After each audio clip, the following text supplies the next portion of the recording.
So I just turned the lights on in the fish room here. These are all my betta fry. They're starting to get a little bit of girth to them. They're growing.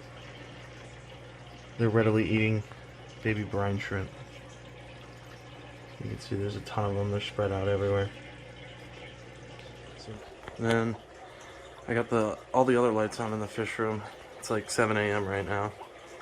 You can see the plecos have demolished everything in there. There's no food left. Just the remnants of some cucumber. So I gotta get some more food in for these guys. All the rainbows are out. They're ready to eat. Same with the mollies. You got the baby rams up here. So people have been asking about the fry tray. This isn't my system. This is made by Dean Tweedle. And specifically I was asked how to keep the ram fry alive. And one of the things I do is I have very clean water and I change it probably every other day. I do small changes. I'll go in here with a turkey baster or one of my syringes like this, and I'll just target different areas that I see. Like this is all dead brine shrimp, uneaten. So I'm going to soak all that out, and then I'll dump it into a cup. And the reason I dump it into a cup is because when you have very small fry, it's very difficult to differentiate them and the scum that's on the surface. So if you dump it into a cup, you can go afterwards and verify, okay, yeah, I didn't get any fry in there. That can all be dumped. So that's an important step for me. The other thing is, besides very clean water and taking out the poo and the uneaten food, is having good flow. See, I have the water pouring in at the front of the trays here, so it sweeps everything back and out the back. So it doesn't get stagnant. The water doesn't get any scum on top of it. And the big thing too is when you're feeding brine shrimp, if you have unhatched eggs, fry will die out from eating that, I've noticed. So it's really important to separate your eggs from your hatched as best as you can. One of the methods I do, you can see right now, there's almost no unhatched eggs on the bottom there. So I don't have to worry about it, but sometimes you'll see it'll be caked with unhatched eggs. What I would do in that situation is I would cut the air off. And as soon as you cut the air off, have your drain bottle ready and everything, and go in here with a stick or a bamboo skewer and just tap and break up those unhatched eggs and drain them out immediately. So you lose as few brine as possible. You're just basically pouring out the eggs and a couple brine shrimp. So dump that out right away, get all the eggs out, and then let it settle, put your flashlight onto it, and take your regular hatch, which I'm going to do now. So while that brine shrimp is hatching, or rather settling, another thing that I find important is stable temperature. So you can see that I have a heater controller right there. That's a temperature probe. And there's a titanium heater right there. And here is my heater controller. It's a Higer. So for my fry system, I use a heater controller because if the heater were ever to break and stay on, instead of going to 100 degrees and frying all the fish, the heater controller's temperature probe will read that, hey, it's going out of control, and it'll shut off power to it. So if you're going to have something where you're invested and you got 100 fry in one tank or one body of water, you should definitely invest in a heater controller. Yeah, so uneaten brine shrimp eggs, I had a lot die from that. I think that's very important. Unhatched brine shrimp eggs. Make sure you separate those as best you can. Put a piece of guppy grass or Christmas moss or Java moss, whatever you got in there. Mainly that has infusoria in it from an established tank. If you've been growing it in an established tank, it'll definitely have infusoria. And that will help with in-between feedings and when they're very small. I mainly use powdered food, 5 to 50 micron, for as soon as they're hatched and free swimming. That's what I'll feed for probably 3 days in a row. I'll put like just a little drop from my eyedropper or a live baby brine shrimp in at the same time. So they see movement, they see orange, they see a smaller orange. The idea is that the movement gets them enticed, and then they see one small enough they can eat, and they just snatch it. And it worked pretty well for me. I also used hard-boiled egg yolk, but that seemed to make a big mess. so I'm probably going to stick with just the powdered in the future. I used a lot of the egg with the Bettas, and it did work, but all the uneaten food was molding over the next day, and I had to go in with a baster and remove all that. So it was a lot more work to feed that. In all fairness, that setup wasn't in a fry tray. Maybe it would be different. I'm not sure, but for the powdered, it seems to be a lot easier for me to stick with that because it's working. If it stops working, then I'll definitely change it up. So you can see this brine shrimp hatchery, I've already harvested from it twice. Yesterday morning and yesterday afternoon, and you can see there's hardly anything left in there. You know, we might get some more to settle. We'll give it a little longer, but I may have to go to the secondary hatchery, which I always have two running. So we'll come back in a couple minutes and see if we can feed some brine shrimp. Since we're talking about raising babies too, we should also cover on having the parents raise the babies, which is definitely a viable option. My parents never ate the eggs out of my two pairs of rams. You can see here I let the gold rams take care of their kids. I had actually thought that they had eaten their eggs, but it turns out that they moved them.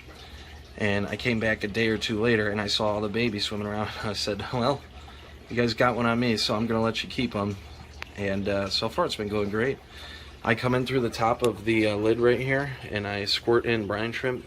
I get the eyedropper as close as I can to their position, and then I shoot it towards them. And it's been working pretty well. You can see this is one of the few aquariums that I have a hang-on back filter.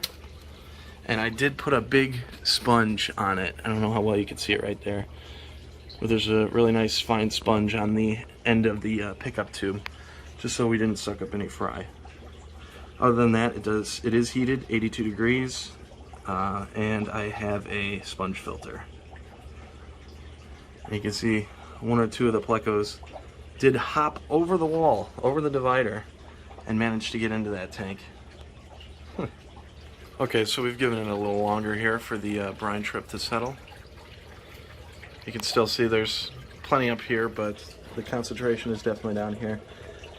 Now, at first glance, I'm kind of 50-50 on whether or not this is going to be enough to feed all the babies, but we're definitely going to take it. We're not going to waste any of it. So I set up a bottle here, and you'll see the whole process here of what I do. But since the first thing I check for is unhatched eggs, and you can see our bottom is very clean, very few unhatched eggs, if any. So that step's complete. I'll zoom in for you. You can see those black spots there. Those are unhatched eggs. If you had a big blob of them there, then that would be more to worry about. So we've stopped the airflow, we've put the light on the bottom, it's collected all the brine shrimp near the drain. Now we're going to take the light off, and I'm going to open the drain, and I'm going to hold it over the bottle, just like this. And I kind of rest it on there, on the lip. So since that requires two hands, I'm going to have to stop recording for that. Here we are filling up the bottle right now with the brine shrimp.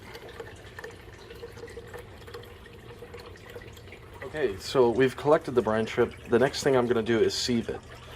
And I have these sieves here that I got from Brine Shrimp Direct. It comes with 4. You can see there's these bigger 2 here that I basically never use. You'd only use those if you're like growing out brine shrimp, which you can do. You'd have to put them into a tank with less aeration and feed them spirulina powder, but we're not worried about that. We're just trying to feed babies here, so. I have the 2 finest ones here, and I'll put the finer one on the bottom. You can see that one is very fine. It'll focus. Yeah, it feels very smooth, almost like silk. And this one is just a bit coarser. So the coarser one goes on top, the finer one on the bottom. And then we're going to take this over to our brine shrimp, and we're going to drain the brine shrimp through it and separate it. And the only reason I do this again is just to get the unhatched eggs out. And we already have very few. You'll see the results. Okay, so now we're over the slop sink. We've got our brine shrimp, we've got our sieve, and we're going to go ahead and pour it into the sieve. You can see it doesn't drain through as fast as you can pour it all the time. Especially when you have a lot of brine shrimp, it'll clog up. And what I like to do is just jostle it up and down, and that kind of forces the water and the brine shrimp through. So the next step is we're going to refill this container with a bit of water to not only flush the eggs to get rid of the salt and hopefully push more of the eggs down, but also to get whatever's stuck to the inside of the bottle out.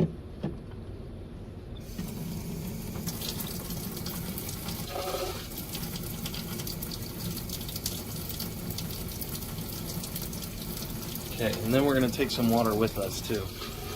Okay, so we're back in the fish room, and here you can see are the spoils. This, in this larger sieve, is mostly all freshly hatched baby brine.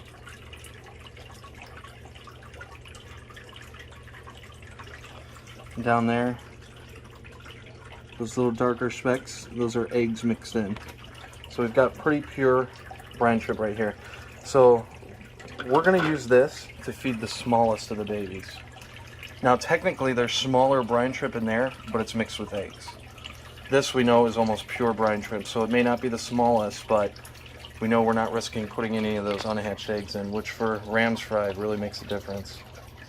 So I'll try to do this one-handed. We take some water in our pipette, and we're going to try to flush out the baby brine.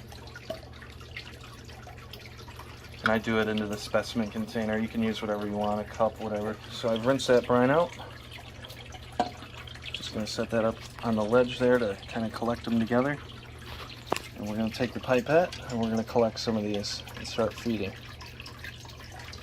So here we have the bigger rams, which are still very much enjoying the brine. They'll calm down in a minute and start eating that. But there they go already.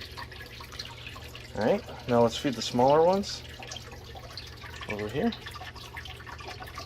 These guys aren't so nervous yet. They're okay with me messing around with their water.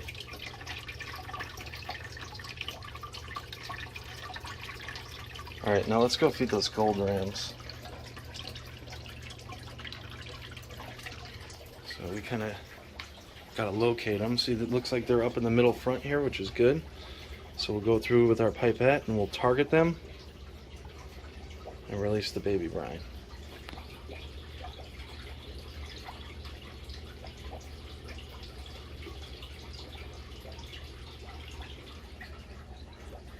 There we go, some more for the babies. Alright, now they're all happy and eating. We need to do the betas, which I'm thinking we're going to run low here.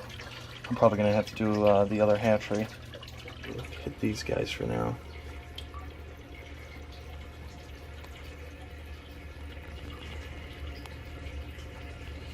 See, they're already interested. And they're eating. I can't wait till these guys are a little bigger and then I can siphon all the crud out of here without risking sucking them up. For now I use a baster into a cup and it's a very slow process. So what I've been doing is I have RO water hooked up there and I have an air line with a air stone on it. If you guys can see that. And then I run it out into this bucket. So I drain through this line and I fill through that one, and every day I've been doing a water change just because I can't get all the muck out. So in order to keep the water clean, I've been doing a flow through. Alright guys, so here is some footage of a big hatch. Look at that. You can see him wriggling and moving. Alright. Let's give the rams, or I'm sorry, the rainbows some baby brine.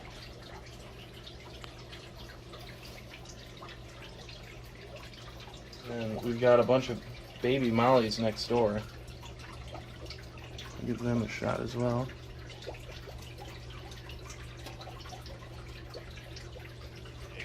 So I kind of got everything prepped here. We've got, these are green beans cut French style from a can, and I put them in a Tupperware and I refrigerate them. And then I've got sliced cucumber right here, which I slice it and put it in a gallon bag and then freeze it. And I've got a cup of warm water here thawing it, just because it'll be very difficult to stick the frozen ones onto a fork. So now we've got to shoo these guys off of here and get our fork back. This guy's going for a ride. Alright, we got him. We go over here to the puffer. He knows what time it is. We got to drop this right in front of him. Over there, over here. There he goes.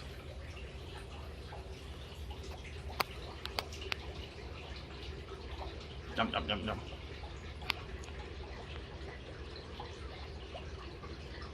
And he's gone. Alright, now we just add this back in.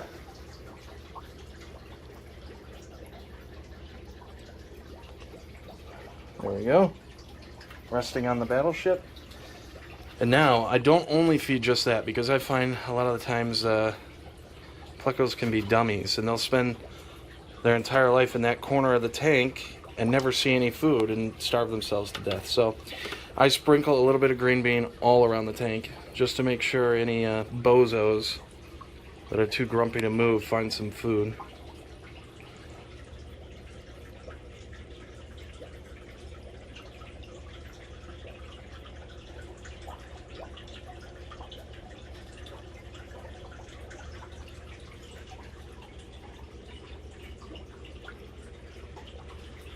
So that's my advice on keeping fry alive and feeding them. So I hope you enjoyed, everyone.